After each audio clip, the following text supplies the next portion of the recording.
বয়স বাড়ার সাথে সাথে আমি ধীরে ধীরে একটি জিনিস বুঝতে পারলাম। আমি আসলে কারো ভাগ্য পরিবর্তন করতে পারবো না। এমনকি কারো ভাগ্য পরিবর্তনের দায়িত্ব আমাকে দেওয়া হয়নি। আমি শুধু একজন মানুষের মঙ্গলের জন্য চেষ্টা করতে পারি, তার জন্য দোয়া করতে পারি। ভাগ্য নিয়ে একটি সুন্দর জাপানি গল্প আছে।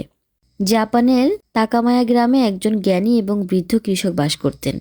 কৃষক লোকটির একটি সুন্দর এবং শক্তিশালী ঘোড়া ছিল। কৃষিকাজে ভারী জিনিস বহনে এবং নিত্যদিনের চলাফেরায় ঘোড়াটিকে তিনি ব্যবহার করতেন।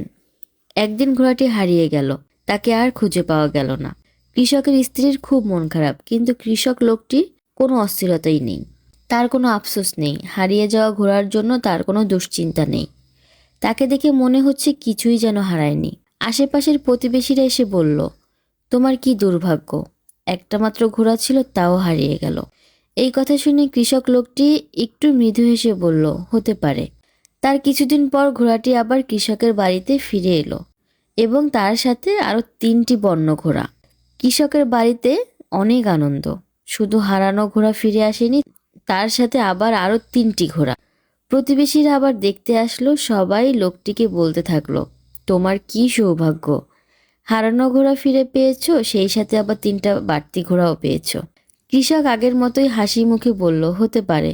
2 দিন পর কৃষকের একমাত্র ছেলে একটি বন্য ঘোড়ায় চড়তে চেষ্টা করলো, কিন্তু ঘোড়া থেকে ছিটকে পড়ে যায় এবং পড়ে গিয়ে ছেলেটির পা ভেঙে ফেলে।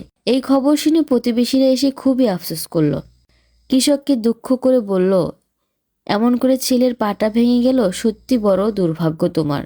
কথা শুনে কৃষক লোকটি মুচকি হেসে বলল, হতে পারে। পরদিন কৃষকের বাড়িতে রাজার সৈন্যরা এসে হাজির।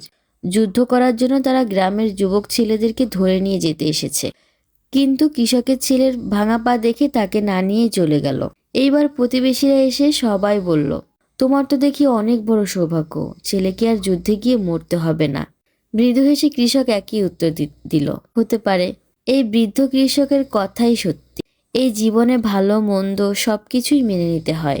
দিনের আলোকে যেমন করে ভালোবেসে গ্রহণ করতে হয়, রাতের আধারকেও একইভাবে আপন করে নিতে হয়।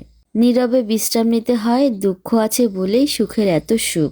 জীবনে সবকিছুই হতে পারে, যে কোনো সময় যে কোনো পরিস্থিতি আমাদের সামনে আসতে পারে। All is well. আসসালামু আলাইকুম এভরিওয়ান, কি অবস্থা, কেমন আছেন আপনারা সবাই? গল্পটার মূল বিষয়বস্তুটা আমার কাছে খুবই ভালো লেগেছে। গল্প বলতে বলতে এখানে রান্না করছিলাম হচ্ছে মাছ দিয়ে আলু এবং টমেটো। দেখতে দেখতে সেই 0 থেকে 50,000 পরিবারে পৌঁছেছি। সবকিছু আপনাদের জন্যই সম্ভব হয়েছে। অনেক অনেক ধন্যবাদ আপনাদেরকে, অনেক অনেক ভালোবাসা নিবেন। এতক্ষণ যারা আমার ধৈর্য ধরে আমার সাথে ছিলেন, অনেক ধন্যবাদ। ভালো থাকবেন সবাই। আল্লাহ হাফেজ।